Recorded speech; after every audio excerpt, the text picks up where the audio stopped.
Howdy, folks, and welcome to Moose Podcast number 310. How you folks doing? I'm asking because I actually don't know. I have been very lax at being on the web and doing all that social stuff and looking at emails because I am down under. Yep, I am coming at the end of a great trip in Australia. I'm here for a while longer, but I've been just out doing that photography thing and having a killer time. And I trust you are as well. It's kind of fun to be down under right now. It was just a week, just 1 week into their spring. And of course, you're in fall in North America. So I like coming down and kind of having spring all over again. But I appreciate you stopping by, taking some time to listen to my ramblings. I am very grateful for you doing that, as well as incredibly grateful for the support and sponsorship of Bedford's Camera, bedfords.com.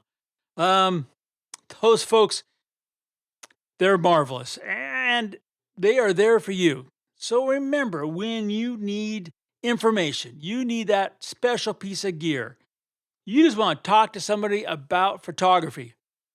Bedford's Camera, bedfords.com. They're the folks I go to continually, and I can't recommend them enough. And if you don't believe me, let me know. I've got a lot of email love notes from people who have gone to Bedford's and just experienced that amazing, amazing service. And of course, there's that little thing of the Moose discount, that 5% you get. So, all you folks at Bedford Camera, thanks so much for all you do for all of us photographers and the Moose Podcast. Well, I want to get right into this week's episode. In comparison, that I think is a very human thing. We're going to always kind of compare.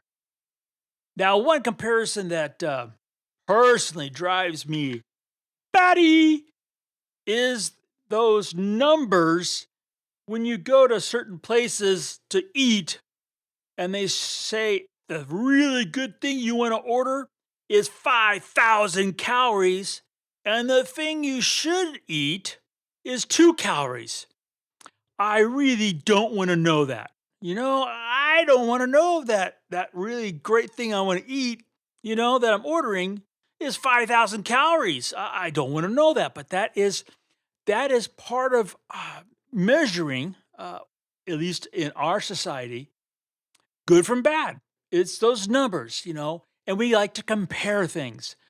And photographers, I think you top the list of comparisons more than the school moms looking out for their kids. That's what kind of got me on this episode and this rant. It started with the Z400-45 video I posted a number of weeks ago. And right out, I knew the questions were coming. How does that lens compare to this lens? How does that lens compare to that lens? How does this lens compare to the one from 1947 that my uncle got that I use and love? You use it and love it. Who cares how it compares? But the questions still come. So the first thing I want to talk about in comparison are lenses. And I'm going to use that Z400-45 as an example and talk about comparing it to the Z100-400. I've done videos on both of those. I've gotten a flood of questions. And I think it's a flood of questions that so many photographers went out and bought that Z100-400 because it was the first one out, that 400 millimeter. Beautiful lens, great price, and it natively just works on the Z. You don't have to use an F to Z adapter. I think a number of us have, I don't know what it is, a hesitancy to use that F to Z adapter. I mean, I use it all the time on the 180-400 and the 800 when I use the Z9 on them. But part of my love affair with camera gear is a sex appeal, and that FTZ adapter is just not sexy. But I'm off the point. All right. Those two lenses, comparing them. My first question is, who really cares? Okay. Next is, why are you asking me? It's not my photography, it's your photography. It's like any question you ask of another photographer, you're going to get their opinion, their feedback, and that, of course, is all based on what? Their experiences, not just photographically, but their entire life experiences, which almost is guaranteed not to be same as yours. So then that comparison, when you're comparing calories, right? They go in the laboratory, they have a defined scale and system for testing, and they can say, yes, that really horrible thing you want to eat is 5,000 calories. The good thing is too, it's like that's kind of like carved in stone. It's science. Comparing a lens, in this case a Z100 or 400, to a Z400 4.5, is to me in a lot of ways ludicrous. And I know it's so important to photographers. I understand that part. I want to help you get past that part. So let's break it down. You have two lenses that right off the bat have a 400 millimeter component. One of them, that 400 component, is part of a number of focal length components. The other one, it's fixed at 400 millimeter. Two, you have one lens with a fixed maximum aperture and one with a variable maximum aperture. It's changing. Three, you have one that's only 41 ounces, and the other one, I don't know how much the Z100 400 weighs right off the top of my head. I can tell you it's a lot heavier. Okay. Next, you put a teleconverter on those lenses. Now your effective f-stop is going to be different again. And lastly, probably one of the biggest things is what's the minimum focusing distance. All of those things have to go into my head when I'm looking at lenses and deciding which one is the one that I'm going to put in my kit that I'm going to reach for to take the picture. In that process, I do compare those particular that I just mentioned and so much more in thinking about which lens I'm going to buy. Now, if you only have $2,000, then the comparison is a moot point because you instantly cannot buy the Z400 4.5. If you have the $3,200, then you might need to compare them. But you have to ask yourself, if you're looking for I should say, I have to ask myself, if I'm looking for a 400 millimeter lens that I can go bebop around and photograph birds, why would I buy, 100, 101, 102, 110, 207? Why would I buy all those other focal lengths when I just need and want that 400 millimeter? So, sharpness. I know that is the main thing photographers are asking when they say in comparison to sharpness.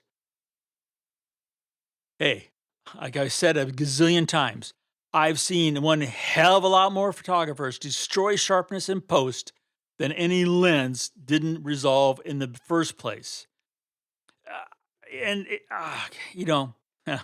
After I posted that video, I had all these, I had more than a dozen emails where they had done their testing and they know it was not them, it was the lens that was not performing.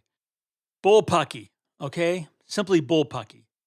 Admitting, like I said last week, a failure, and you don't either know A, proper hand-holding, B, long lens technique, C, how to use your autofocus system, D, how to judge something as being sharp on the computer monitor, doesn't mean that the lens is crap.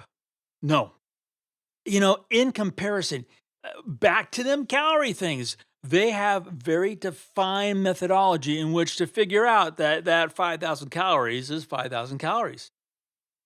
Do you have that kind of defined methodology in your determining the lens is sharp? And you're asking me as if I have the methodology. And in like the Z40, Z 4.5 lens, Z 400 4.5 lens video, I said right off the bat, I don't shoot charts. I don't do any of that stuff. It's real world photography. Yet I had a whole lot of emails, over a dozen, asking me which resolution chart do I use in my testing, even though I stated I don't do that. Why don't I do that? It's irrelevant. I don't shoot in a sterile environment, anything but. So, in comparison, let's just start with lenses. What does it matter? In the bottom analysis, what does it matter? If you There's some of the greatest photographs on the planet. Some of the biggest money making photographs on the planet were not captured with what anybody would say is top shelf camera gear. It's just that the photographer was out practicing his craft and following his passion. That was what made the photograph happen. Yes, he had to have the tools so everybody could share in that moment, but the tools, it's great when they are thought of as being the most spectacular, best, top shelf on the planet. But in those instances, that's not what was required for that visual or monetary success. How about bodies? Oh, God, I know I'm opening the Pandora box here, but there's all these, I'm sorry, really stupid camera body comparisons out there. And I've said it not for a long time, but it was always thought in wildlife and sports photography for, I don't know, more than a decade, but maybe decades, that the basic motor drive we needed for film, not digital, for film, to you could say do the run and gun or the spray and pray kind of photography was about 5 point frames per second. Well, we've gone flying past that. Originally, back before digital was mainstream, and I could talk about this because I was there. We had our conventional images, our slides, being converted into digital. They were called electronic files. And it was said that all you needed, yeah, hold on to your little pants here, boys and girls, all you needed for a basic front page photograph of a newspaper. So we're not talking about the gallery print here, but we're talking about newspaper.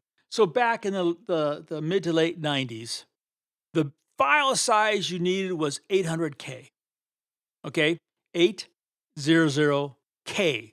That's the letter somewhere around L and M, K.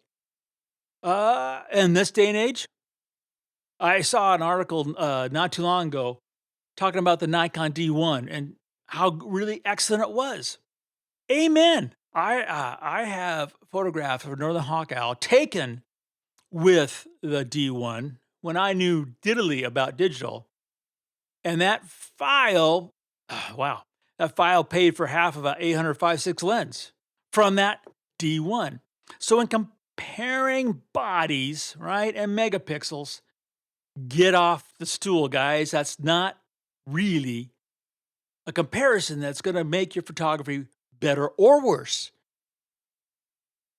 How about, and this is really the most important part of this whole podcast, in comparison, photographs. And that's very much, again, another human nature thing. Comparing our own photographs against someone else. A very common thing is to put down the other photographer's photograph. And it's deeply rooted in our psyche. And it's basically, we try to make ourselves feel better by putting someone else down. It is a very short-term high, kind of like that 5,000 calorie thing I'm not supposed to eat and I eat it and it tastes really good, but then, oh my God, the guilt and the weight sink in. That is comparing yourself against other photographs. First, I want to say don't do it.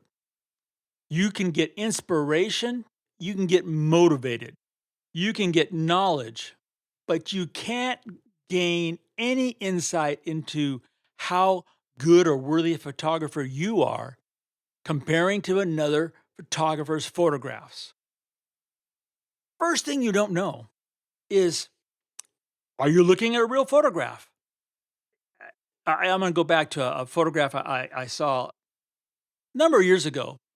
It was either Joshua Tree or Anne's or Borrego. It was one of those desert kind of scenes in Southern California. And it had stars, it was a night shot, it had stars. And it had the Southern Cross in these stars. If you know anything about astronomy, you know that the Southern Cross is in the other hemisphere, Anza Borrego, California, that's in the northern. Southern Cross is, in the southern hemisphere. So obviously the person took this photograph and went to NASA, like so many do, and grabbed the free public domain stuff from NASA and put it with their photograph, which is really easy to do nowadays with Photoshop sky replacement. But if I looked at the comments and people were going, ooh, ah, gaga on this picture, and I'm like, wait, foul, timeout, okay? Because you're comparing your results against what?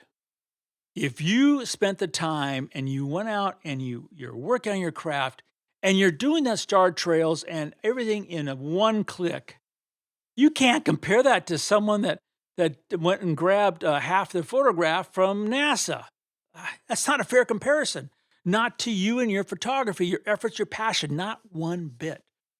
We can go on and on. If you these, I'm not gonna. There was a person at a time that he taught a class, and he'd take 5 bald eagle photographs, and he had a class, and he would take a wing from this photograph, a body from that photograph, a tail from this photograph, and he would take these 5 photographs and combine them and make truly the picture perfect bald eagle in a scenario and gesture that anybody would die for. And if you saw that photograph and then you try to go out and find this perfect photograph in the real world and do it in one click, I mean, it's a comparison that's just not going to further your own photography pursuits and passion. So, it's like I said, it is such a human trait to compare. If you want a true comparison, compare the photograph you took today compared to what you took a year ago. If you want to compare that lens, compare the lens you want to buy because you've rented it, you've not bought it, and compare it to the lens you have. Does one have better depth of focus than the other? Does one work faster? Is one sharper? Is one easier to handhold? You need to have the control, and the control points, the scientific points of yourself. You are that control point. You are the one who's going to say, I'm comparing this and that based on myself. I put out information trying to help folks to do their own comparisons and have a leg up when they start the process. I don't put those things out there for anyone to go, Moose said this versus that, so I'm going to buy this. And I'm humbled by your putting so much faith in me, but when it comes to comparing, you need to be the first, the middle, and the last judge in comparison. Thanks for dropping by, folks. You have a great week, and remember to make every click your story.